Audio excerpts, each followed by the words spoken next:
अशोक का जन्म 304 ईसा पूर्व में हुआ था। वह मौर्य सम्राट बिंदुसार का पुत्र था। बेहद बुद्धिमान, रणनीतिकार और साहसी उसे चंड अशोक कहा जाता था। सत्ता के लिए अपने भाइयों से युद्ध किया और लगभग 273 ईसा पूर्व में सम्राट बना। इतिहासकारों का मानना है कि अशोक ने अपने भाइयों को मारकर सत्ता हासिल की थी। सत्ता के लिए उसने कई हत्याएं की थी। 261 ईसा पूर्व में अशोक ने कलिंग राज्य पर आक्रमण किया।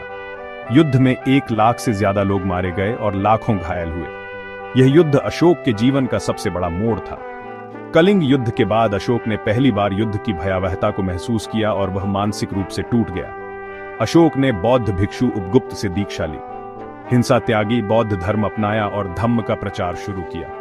उसने शांति, अहिंसा और करुणा के सिद्धांत अपनाए। अशोक पहले ऐसे राजा थे जिन्होंने बौद्ध धर्म को पूरे भारत और फिर श्रीलंका, नेपाल, अफगानिस्तान, थाईलैंड तक फैलाया। अशोक ने अपने संदेश शिलाओं और स्तंभों पर खुदवाए, जिन्हें अशोक के शिलालेख कहा जाता है। इन अभिलेखों से हमें उनके शासन, धर्म और समाज के बारे में पता चलता है। अशोक का सिंह स्तंभ आज भारत का राष्ट्रीय प्रतीक है। अशोक का नाम लगभग सभी ऐतिहासिक शिलालेखों में देवानाम प्रिय यानी देवताओं का प्रिय लिखा मिलता है।